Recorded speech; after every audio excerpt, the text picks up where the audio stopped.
안녕하세요. 저는 서울에 사는 딸 하나를 둔 엄마입니다. 저희 집안은 대대로 힘이장사였어요. 선조들을 살펴봐도 의병장 독립투사였고, 저희 증조할아버지는 씨름선수 출신이셨죠. 그 영향인지 가족들이 집에 모이면 하는 게임이 가볍게는 팔씨름부터 삿바잡고 겨루는 진짜 씨름까지. 누가 이 집안의 최후의 힘이냐 이러면서 힘겨루기 하는 게 집안 대대로 내려오는 전통일 정도였죠. 저요? 저는 뭐 힘이 없는 건 아닌데 힘을 안 쓰고 있죠. 평생을. 힘 좋은 저희 집안 가오는 강강량량이었습니다. 약자를 보호하고 강자에게는 맞서라는 거죠. 그러면서 저희 할머니 툭하면 저에게 하셨던 말씀이 어디가 맞고 다니지 남아. 누가 때리려거든 네가 먼저 코피부터 터뜨리라 이 말이야. 알겠어? 그럴 때마다 저는 코를 훌쩍이며 연신 고개를 끄덕였습니다. 어린 마음에 본 우리 할머니의 풍채는 주변 할머니들보다 머리 하나가 더 크셨고 어깨도 할아버지 못지않게 널찍하셨어요. 근데 코올리가 어린애한테 이런 걸 가르쳐 놓으니까 애가 살이 분별이 되겠냐고요. 저는 그 말을 고지고대로 듣고 초등학교에 진학했는데 남자애들이 자꾸 여자애들이 고무줄 놀이를 하고 있으면 고무줄을 끊고 술래잡기를 하고 있으면 괜히 끼워서 여자애들을 넘어뜨리고 계속 그러는 거예요. 어린 마음에 그게 좋아하는 여자애들한테 남자애들이 하는 짓인지를 모르고 여자애들을 괴롭힌다고 생각했어요.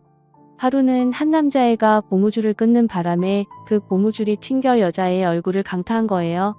교실은 그 애의 울음소리로 난리 부르스. 저는 그 애를 울릴 새끼를 잡아야겠더라고요. 그놈 새끼는 미안하다 잘못했다는 소리는커녕 복도 저 멀리 도망을 가고 있더라고요. 제가 초등학교 1학년 때부터 반에서 키도 덩치도 제일 컸어요. 남녀 토탈에서요. 그런 제가 전속력으로 걔를 쫓아가는데 결국 그 자식이 복도 끝에 다다라서는 소리를 빽 지르더라고요. 야, 그만 따라와. 무섭다고. 그러나 그때 저는 머리끝까지 화가 나 있었거든요. 걔가 뭐라든 냅다 팔로 그 자식의 목을 걸어서 바닥에 패대기를 쳐버렸어요. 쿵 하는 소리가 났고 뒤에서 구경났다며 애들은 몰려들고 주변은 소란한데 제 팔에 목이 걸려있는 애는 반응이 없는 거예요. 적어도 잘못했다. 내가 미안하다고 하겠다. 그런 소리라도 해야 하는 거잖아요. 그때였어요.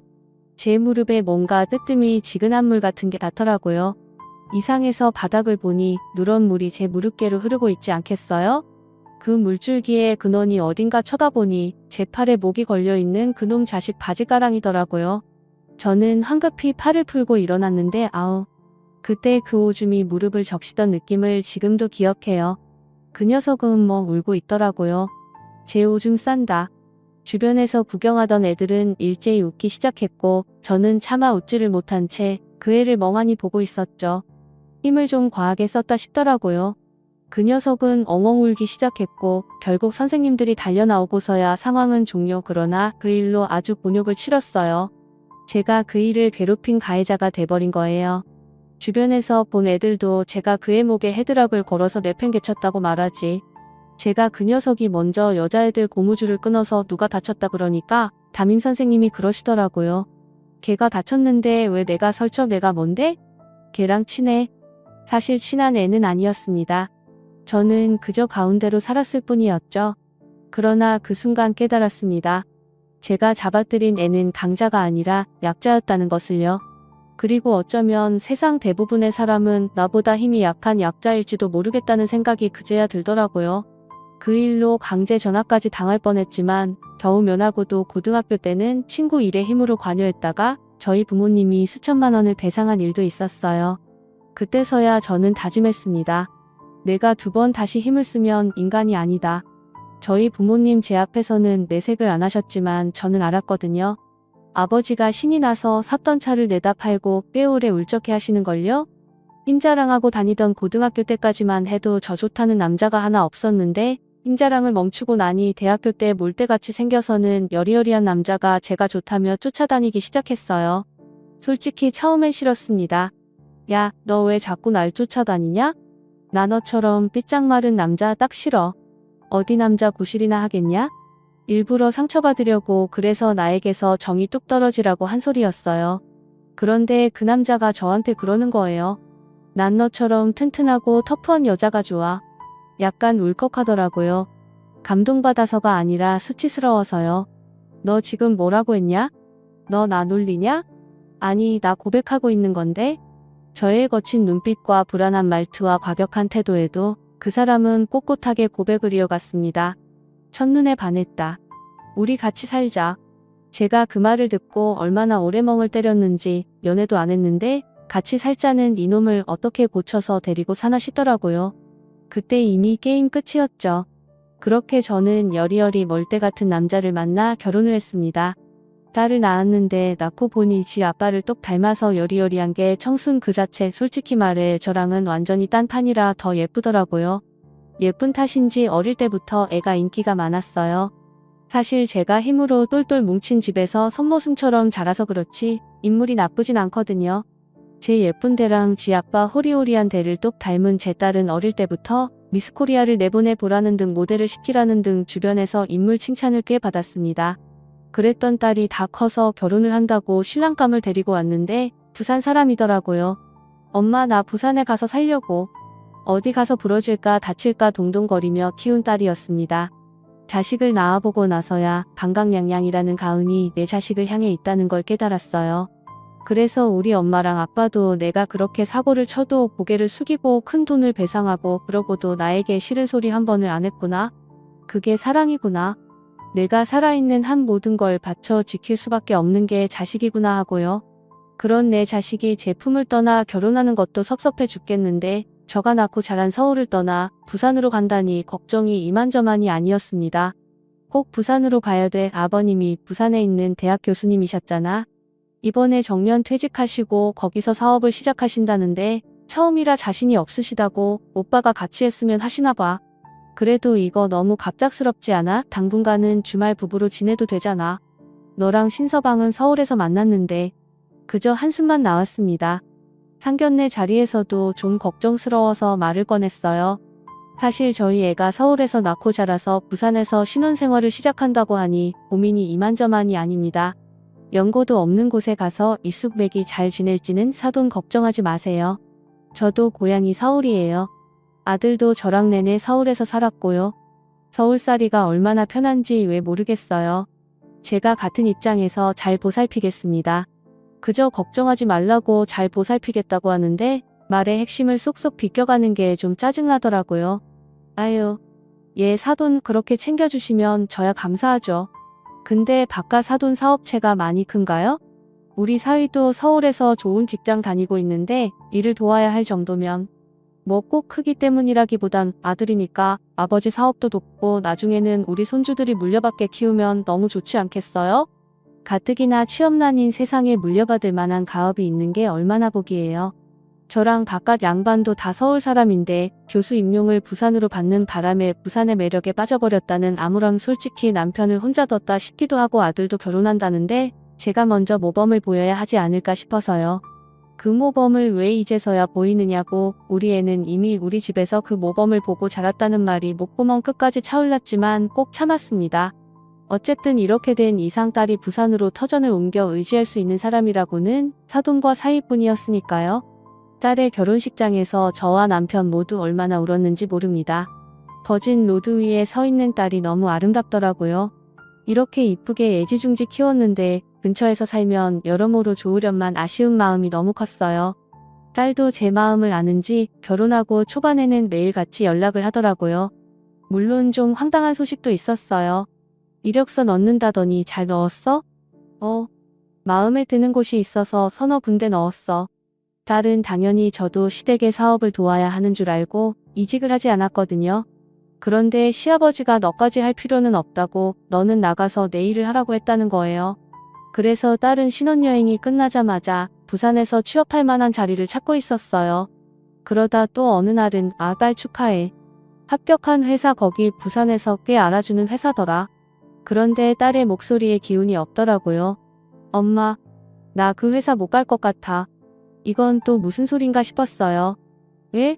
어머님이 합격했다고 말씀드렸더니 아버님 일을 도와야지 왜 취업을 하냐고 하셔서. 아니, 바깥 사돈은 취업하라고 했다며? 어쩔 수 없지 뭐. 물론 처음엔 그렇게 예상하고 떠난 부산행이었지만 취업을 하라고 했다가 취업을 했더니 다시 시아버지 회사로 들어가서 일을 하라고 했다니 이러라고 했다가 저러라고 했다가 제가 다 당황스러웠습니다. 어쨌든 딸은 시아버지의 회사로 들어갔고 한동안은 기운 없는 목소리로 연락도 종종 하더니 어느 날부터는 연락이 뜸해졌어요. 제가 전화를 해도 잘 받질 않고 메시지를 남기면 하루가 지나고서야 겨우 답이 오는 시기였죠. 여보, 애가 부산에서 적응을 영 못하는 것 같아. 우리가 한번 가볼까? 적응하는 게 쉽지는 않겠지. 하지만 이제 우리 애도 엄연히 자기 가정이 있고 성인인데 스스로 적응하게 응원해줘야 하지 않을까? 그런가? 나도 마음 같아서야 당장 가보고 싶지. 근데 우리 애도 어리바리한 모습을 보여주고 싶진 않을 거야. 내가 되면 오라고 하지 않겠어? 남편의 말도 일리가 있다 싶었습니다. 하긴 결혼까지 했는데 이제 스스로의 선택에 책임을 지고 견디고 이겨내면서 살아야 하는 때가 맞다는 생각이 들더라고요.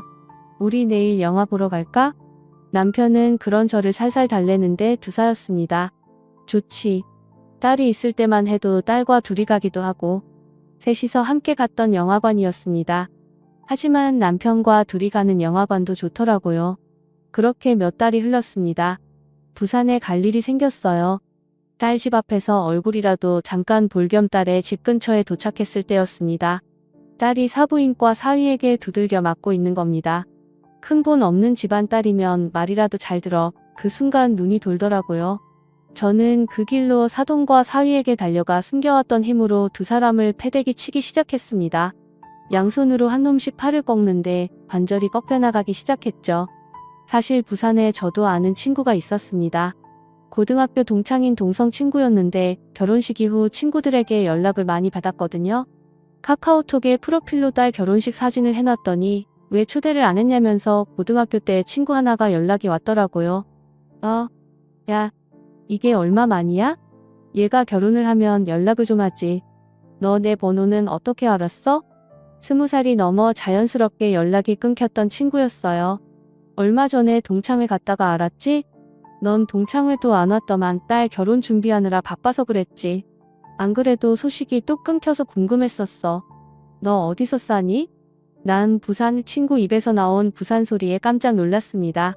부산? 아니지. 왜 서울서 고등학교 다니던 애가 부산까지 갔어? 나 고향이 부산이야. 어릴 때 서울로 왔는데 졸업하고 결혼해서 서울에서 살다가 나이 먹으니까 고향이 최고다 싶더라고.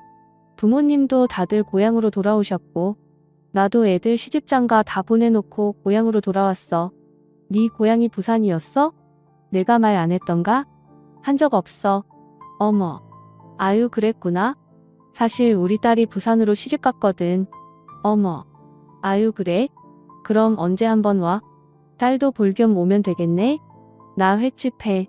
배 두둑하게 먹여줄 테니까 딸도 데리고 와. 알았어. 언제 한번 보자. 한동안 잊고 지냈던 연락이었어요. 어느 날 불쑥 친구가 또 연락이 온 거예요. 나 월말에 가게 쉬거든. 딸 데리고 와. 맛있는 거 해줄게. 모처럼 쉬는 날이라면서도 맛있는 거 해준다고 오라는데 사실 딸이 어떻게 사는지가 보고 싶어서 고민이 되더라고요. 왜 이렇게 대답이 없어? 아니, 사실 요즘 딸이 연락이 안 돼. 애가 시댁이랑 가까이 살거든. 시아버지 회사에서 일하기도 하고 무턱대고 가면 애가 불편할까봐. 야, 고등학교 때 그 패기는 어디 갔어?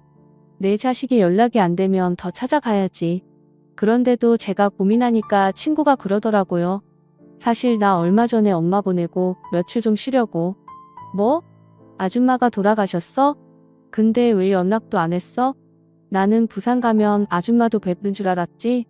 몇 년 전에 아빠 돌아가시고 엄마도 몇 년째 아프셨거든. 마음의 준비는 계속하고 있었는데 막상 돌아가시니까 장사가 손이 안 잡히네. 너 옛날에 우리 엄마가 싸줬던 도시락 생각나냐? 너 잘 먹는다고 내 것까지 3배로 싸줘가지고 우리 그거 다 묶어 얹혀가지고 돌아오는 버스에서 내내를 토하고. 아휴. 야 고등학교 때 얘긴 하지도 마라. 나는 그때 생각하면 진짜 왜 그 수첩 물어준 거 그건 뭐 내가 잘못한 건데 뭐 나 때문에 너네 가게도 난초했지 뭐 아무튼 미안한 마음이 눈꽃만큼이라도 있으면 좀 와. 나 좀 위로해줘. 그래서 딸에게 여러 차례 연락을 했었거든요. 잠깐이라도 좋은 일이 좀 들려도 되겠냐고요. 가는 날까지도 계속 전화를 걸었지만 계속 받질 않더라고요. 결국엔 문자 하나 남기고 부산으로 출발했죠. 딸이 허락하든 안 하든 이참에 좀 어떻게 사는지 봐야겠다 싶었어요. 아무리 결혼을 했어도 그렇지. 이렇게 연락이 안 되는 애가 아니었거든요. 기차를 찾고 도시로 달려가고 엄마가 엄마한테 전화를 걸었지만 계속 받지 않더라고요. 결국엔 문자 하나 남기고 부산으로 출발했죠. 이렇게 연락이 안 되는 애가 아니었거든요. 기차를 타고 KTX역에 도착했더니 친구가 나와 있더라고요. 일단 우리 딸부터 좀 보고 갈까봐. 보고 간다고? 데리고 가는 게 아니고? 애가 연락이 안 돼. 아무래도 형 이상하다. 연락이 그렇게까지 안 된다는 건 뭔 일이 있다는 거야? 설마 애가 결혼자는 하루가 멀다고 전화했다며? 결혼 초에도 했었고 결혼하고 얼마 지나서부터 먼저 하지도 않고 해도 받지 않고 일단 가보자. 어디 산다고 했지? 딸이 사는 동네를 얘기했더니 친구가 고개를 갸우뚱거리더라고요. 시아버지랑 같이 일한다고 했던가? 아휴, 진짜 갑갑해 못 살겠어. 뭘 했냐고 물어도 대답을 해야 말이지. 그 동네에 무슨 건어물 가게에 시아버지부터 아들이랑 며느리까지 하는 데가 있다고 소문이 났어. 아휴, 설마 바깥 사돈이 교수 출신이야. 그래? 분위기가 영 험악하다고. 어디서 온 깡패 새끼들인가 소문이 자자하더라고. 장사도 더럽게 안 된다더라고. 그럼 뭐 그 집은 아니겠네. 친구의 말을 듣는데 당연히 아닐 거라고 생각하면서도 마음이 너무 심란한 거예요. 그런데 친구가 딸네의 집 근처에 있는 건어물 가게를 가리키면서 저 가게라고 하더라고요. 그런데 정말 그 안에 바깥 사돈이 있는 겁니다. 제가 너무 놀라니까 친구도 눈치를 채더라고요. 맞아? 이내 사돈 이상하네. 교수식이나 하던 양반이 웬 건어물 가게? 가게라고 해봤자 우리 딸까지 운영해야 할 만큼 큰 규모도 아니었습니다. 친구 말 맞다나 파리만 날리고 있더라고요. 저는 행여나 사돈과 눈이라도 마주칠까 싶어 고개를 돌렸습니다. 아무래도 안 되겠다. 딸한테 물어야겠어. 집으로 가자. 도대체 얘한테 무슨 일이 있는 건지 머릿속이 다 새하얘 있습니다.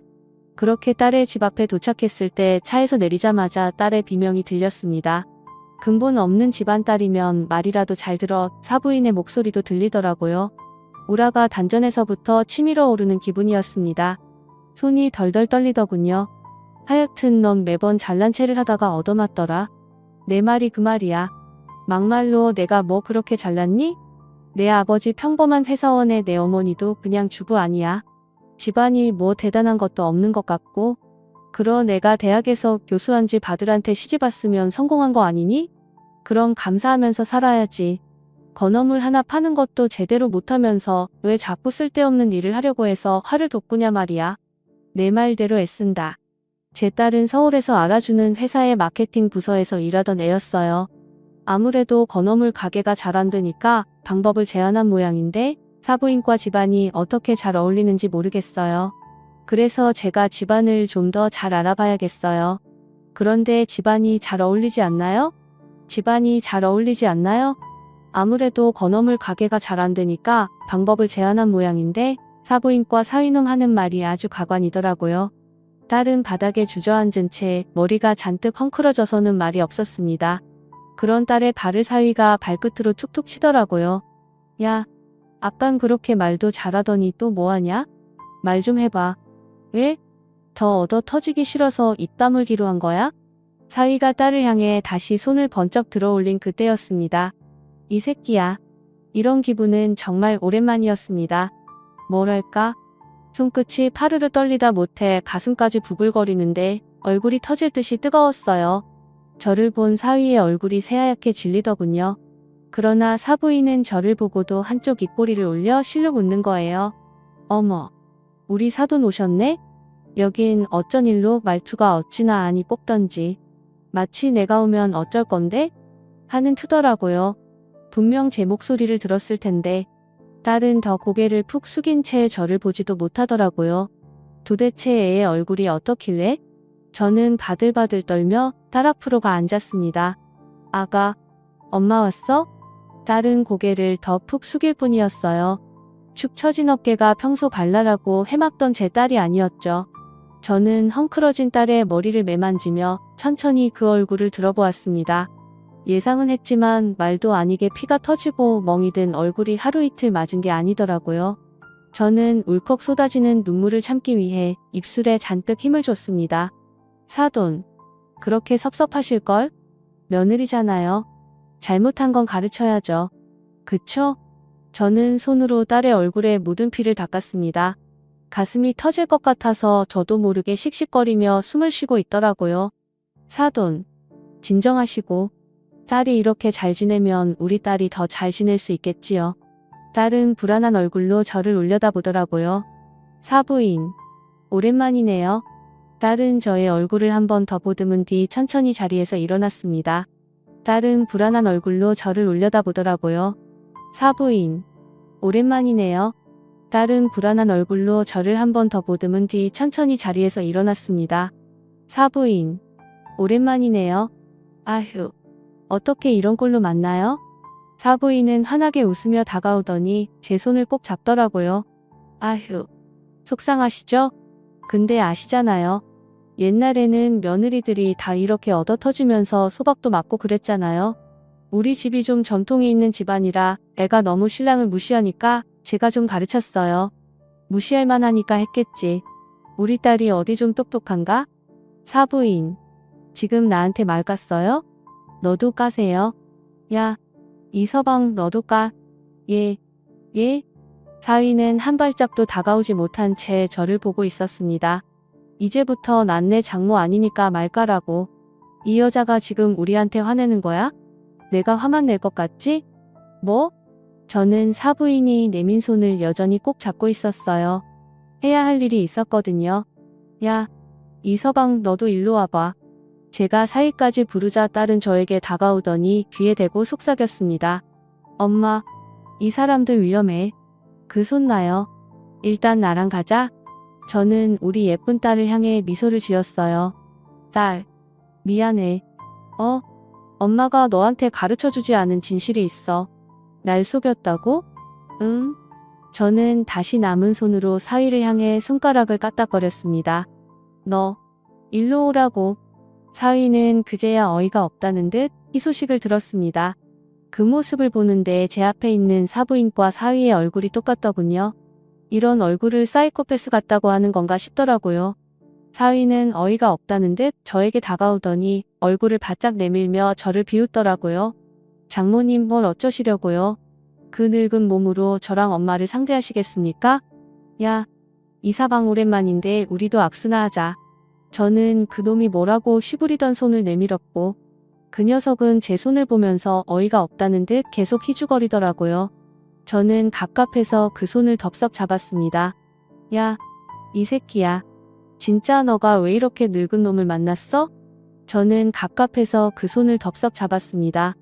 야, 이 새끼야. 잡으라면 잡을 것이지. 왜 그렇게 처웃고 있어? 딸이 저를 보면서 눈이 휘둥그레져 있더라고요. 저는 그런 딸을 보면서 미소를 지었습니다.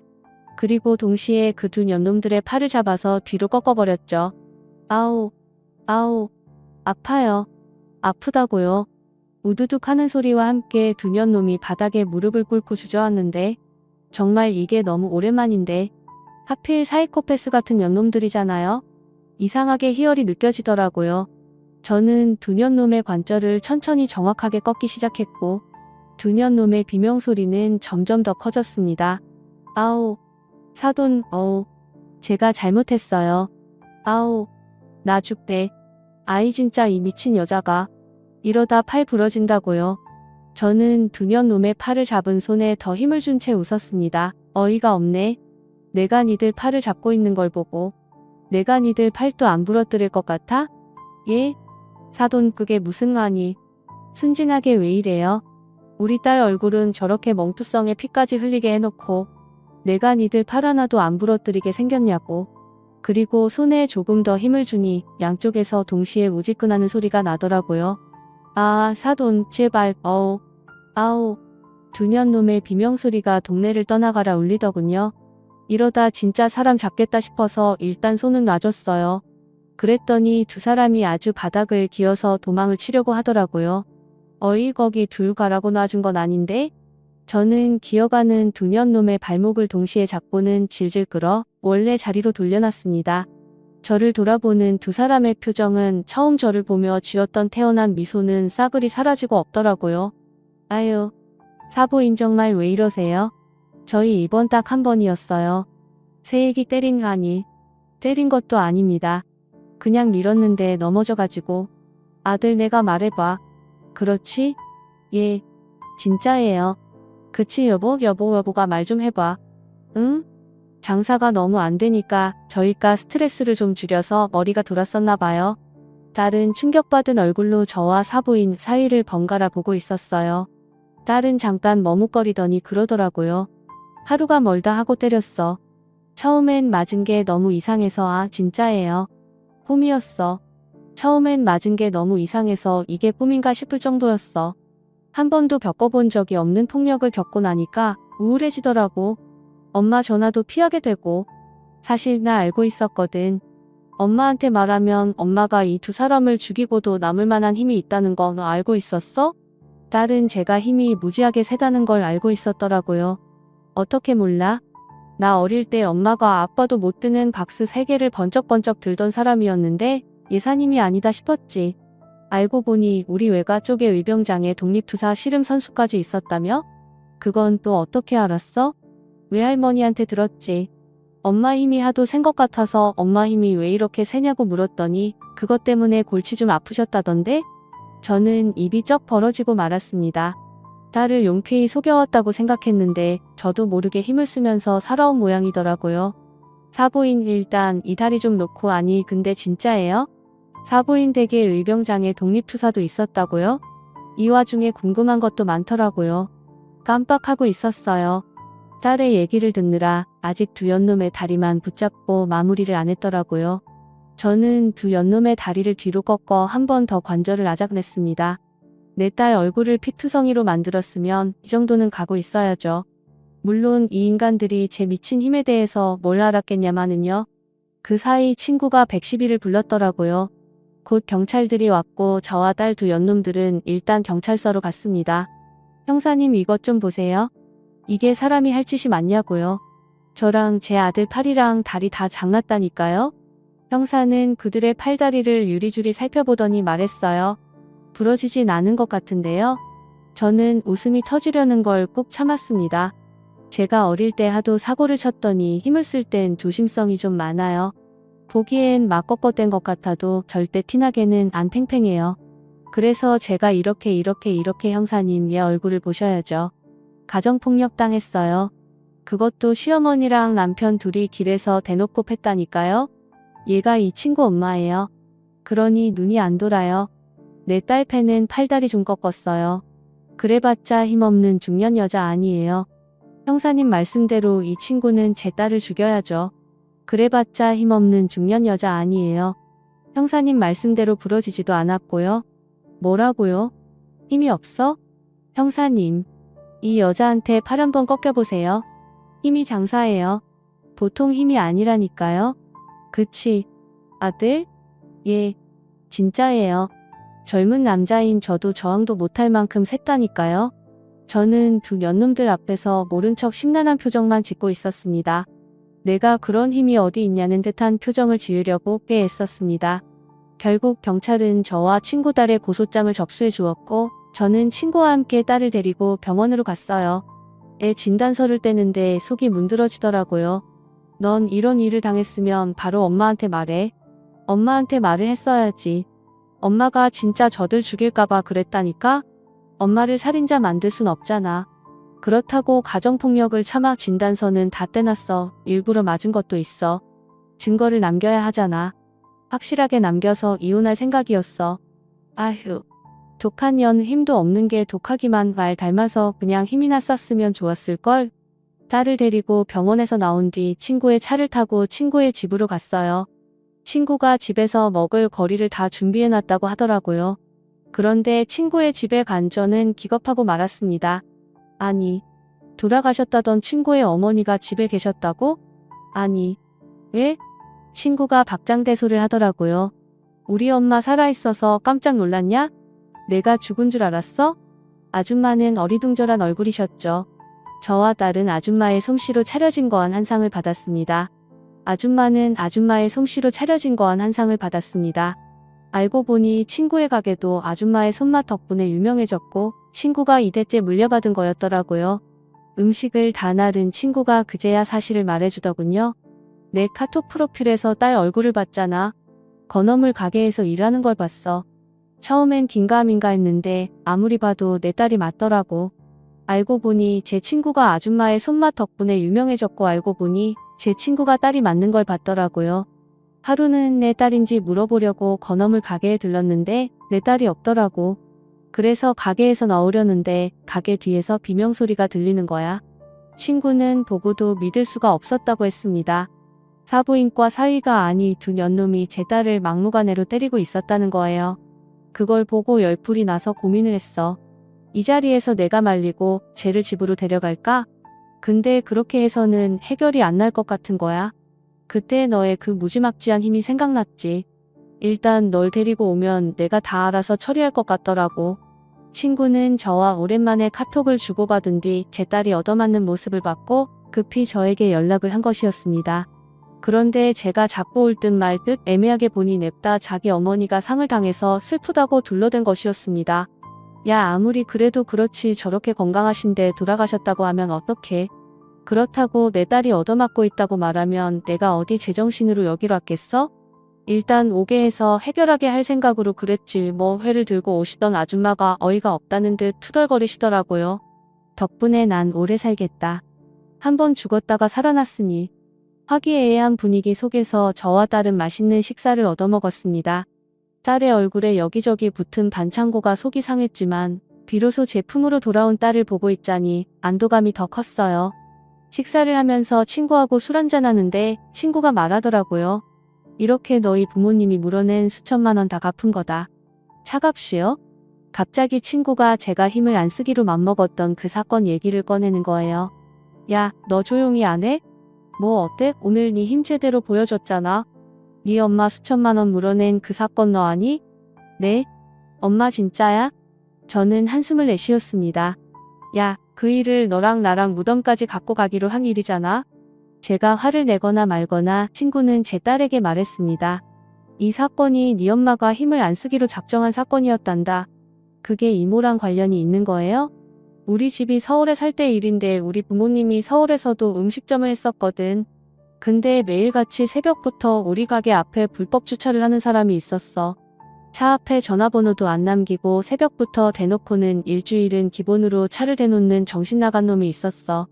그냥 앞에 댄 것도 아니었지. 가게 문 앞에 딱 대놨었잖아. 막상 친구가 얘기를 꺼내자 그날의 기억이 새록새록 떠오르는 거예요. 생각하니 화가 불근 나더라고요. 그날 얘가 우리 엄마랑 아빠가 너무 속상해하니까 그 차를 힘으로 밀기 시작한 거야. 근데 우리가 밀 때는 절대 안 밀렸거든. 근데 얘가 미니까 차가 밀리기 시작하는 거야. 물론 저도 기억하고 있었습니다. 내가 견인차라도 부르라니까 마음들이 약하셔서 또 그러진 못하시더라고. 그래서 그냥 내가 밀어드리려고 손대자마자 그냥 밀리더라고. 근데 왜 수천만 원을, 그러나 그 얘기가 나오자 수십 년도 더 된 일인데도 제 속이 다 쓰리더라고요. 그 차를 밀었는데 그게 가게 벽에 긁히고 있는 줄도 모르고 계속 밀기만 했던 거야. 딸이 입이 쩍 벌어진 채 저를 보더라고요. 엄마, 대체 힘이 어느 정도인 거야? 벽에 긁히고 있었으면 더 밀기 힘들었을 텐데 그것도 모르고 계속 밀었다고? 그날을 생각하면 지금도 정신이 다 아찔해요. 그때 친구와 친구 부모님이 절 보면서 저한테 말하시더라고요. 저를 보면서 입이 쩍 벌어져 있는데 처음엔 제가 힘이 너무 세서 놀랐나 했죠. 알고 보니 제가 그 차를 거의 갈다시피 벽에 긋고 있었더라고요. 아줌마랑 아저씨는 뭐라 말씀을 못하시고 저는 뭐거의 죄인이었죠. 결국 아줌마가 먼저 말하시는데 아줌마가 저를 밀었다고 말했죠. 괜찮으니까 얼른 집에 가. 내가 사정 설명하고 잘 말해볼 테니까. 그러나 며칠 뒤 친구에게 들은 소식은 그 차 외제차였대. 저는 그날을 떠올리며 몸서리를 쳤어요. 아줌마가 저한테 말하시는데 저는 그날을 떠올리며 몸서리를 쳤습니다. 아휴, 난 지금도 그날 생각하면 술이 다 땡긴다. 나도. 딸은 그제야 흥미진진한 얼굴로 우리 얘기를 듣고 있더라고요. 그래서 수리비만 수천만 원 나온 거야. 얘는 거의 초상남 분위기고 뭐 어떡해. 내가 엄마, 아빠한테 말했지. 결국 엄마, 아빠가 아빠 차 팔아서 수리비 물어주고. 아휴, 네 엄마는 그때도 고집이 엄청났어. 우리가 정글어오면 반씩 부담하자고 했는데도 전액을 다 배상을 해주신 거야. 막말로 내 마음대로 밀다가 그렇게 된 건데 어떻게 그러냐? 애가 그날 이후로 너무 얌전해진 거야. 내가 그날 이후로 마음에 늘 빚이 있었어. 아휴, 그런 거 아니라니까? 그냥 내가 철이 좀 든 거지. 내가 괜히 힘자랑했다가 부모님이 수천만 원 손해를 본 사건이었잖아. 내가 좀 조심해야겠다 싶었던 거지.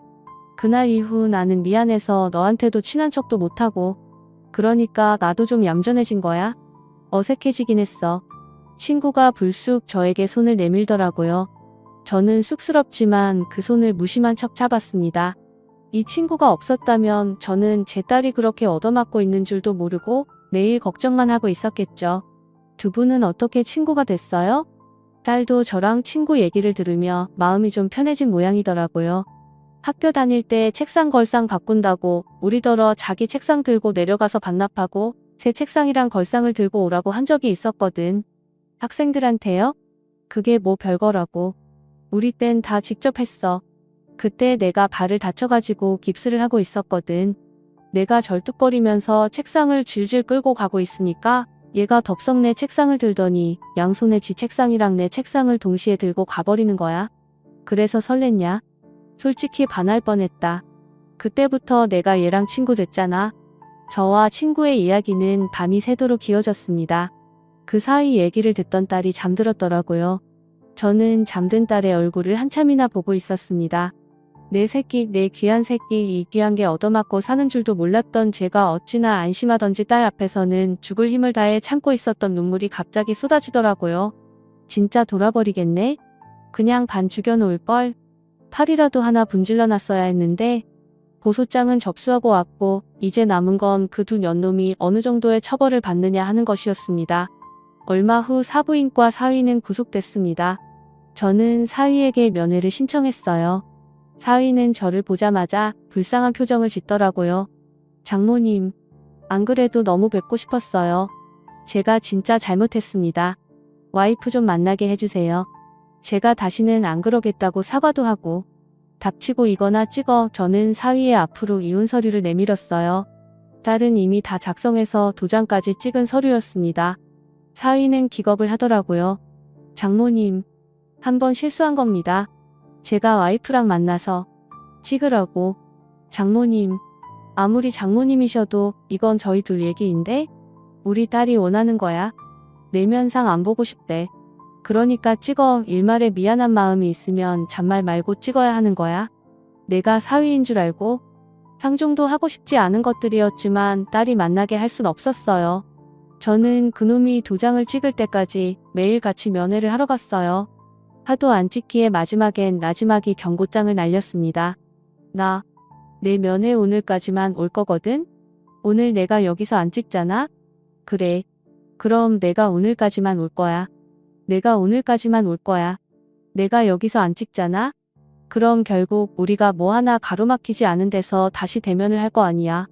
그땐 내가 널 만질 수가 있겠지? 그땐 말로만 하진 않아. 결국 그놈도 도장을 찍더라고요. 이혼 서류를 제출하던 날 딸이 울더라고요.